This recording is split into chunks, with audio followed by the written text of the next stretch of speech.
Hey guys, welcome and ting and ting and ting.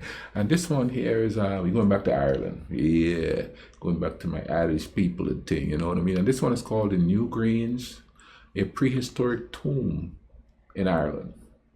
This is one that's going to be interesting, I could tell you right off the bat, you know what I mean? So let's go ahead and see what this prehistoric tomb in Ireland is all about. Let's YouTube and simmer.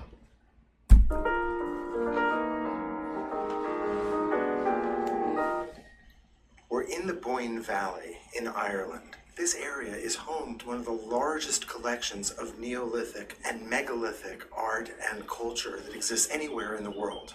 We've just left Newgrange, part of the Bóinne complex, and while Newgrange is not the largest of the tombs that we just visited, it is one that you can still go inside of. And you enter along an axis that is like Stonehenge, built later, aligned with the winter solstice, which is to say the day of the year when the day is shortest.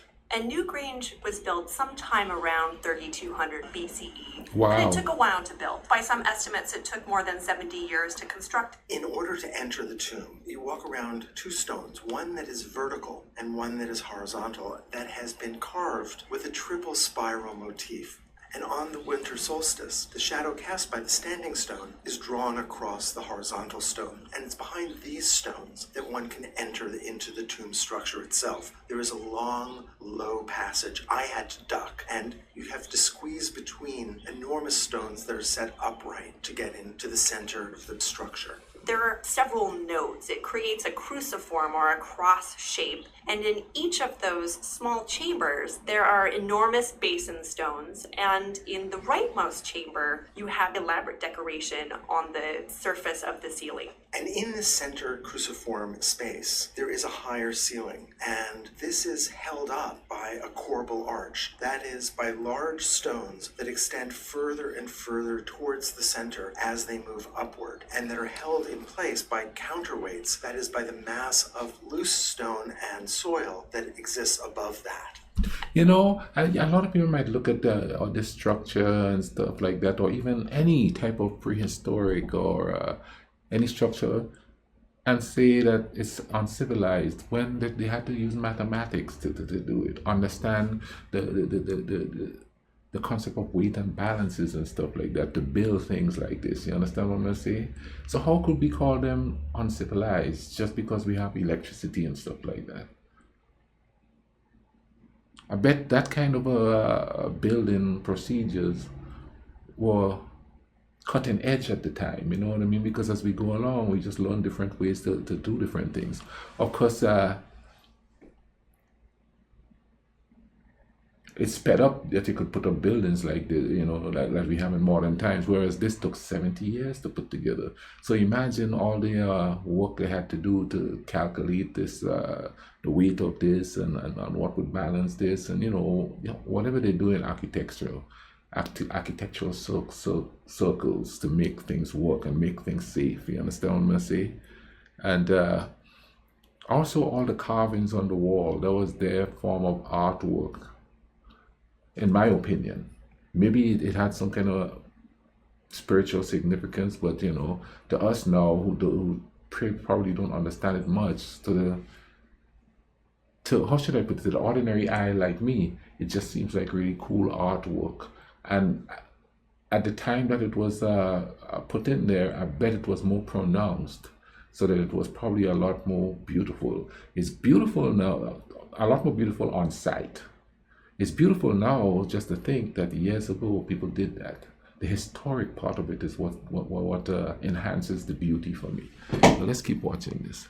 And it was made without mortar, which is remarkable considering not a single drop of water has made it inside this passage tomb. We are in Ireland where it rains all the time. Part of the reason for that is that above the passage tomb, we have a great amount of earth and loose stones that were packed on top to protect the tomb, but also to make it rise up from the earth. But it's not just modern-day visitors that enter into this tomb. On the winter solstice, the sun is so perfectly aligned that a beam of light enters above the doorway through a secondary window into the tomb and makes it along the floor just to the backmost chamber. For 17 minutes on the winter solstice, that light is visible and prominent inside that passage tomb.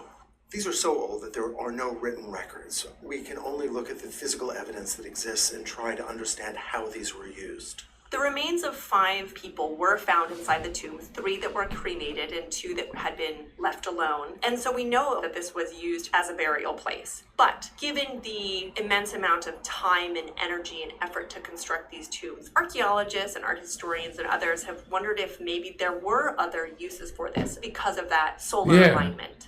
There are 3 distinct types of stone that make up these tombs. There is a black granite, which comes from a distant mountain range. There's bright white quartz stone, and then there are very large limestone curbs. When this tomb was excavated and put back together, because part of it had fallen apart, they found many of these white quartz stones and black granite. And the exterior, the people who built Newgrange clearly had an interest in the color differences of those stones. And it creates this interesting contrast that sets off the entrance. We're surrounded by more Neolithic carving that exists anywhere else in Western Europe. And there's a profusion of different kinds of relief carvings on these large limestone curbstones. There are chevrons, that is zigzags, spirals, 2 triple spirals. And archaeologists suspect that they had more specific meaning. We just don't know what those meanings are. What we do know is that these massive stones, many of them decorated, lined the base of the tomb all the way around the exterior, which means that people had to locate the stones from far away, bring them here, most likely via the Bóinne River. They had to then place them around the tomb, and then they had to carve. But we need to be cautious because these tombs have been used and occupied, and they have been entered over and over again for a very long time.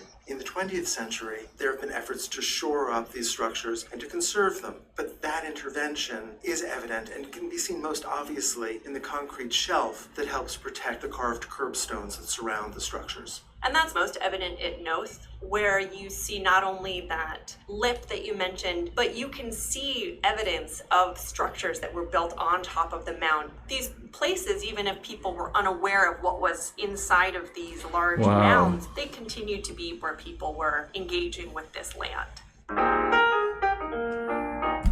You know, I mean, just think about how many prehistoric things that we build stuff upon and not knowing it.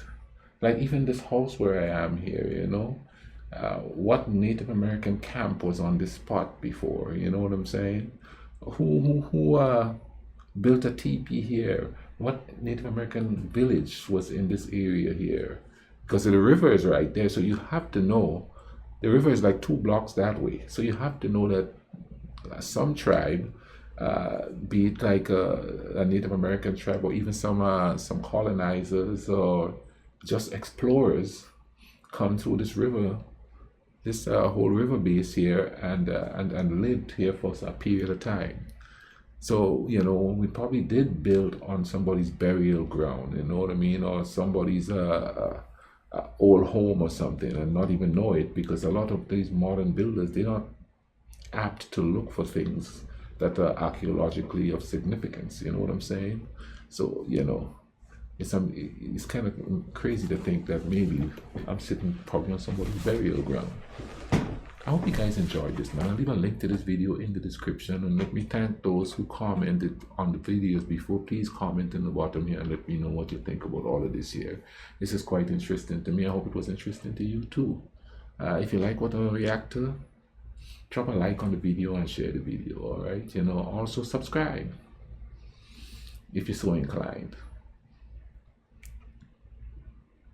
You all take care of each other, all right? I lost my train of thought there for a minute. I thought I had something else to say, but I don't. So you all take care of each other, all right? Cool runnings.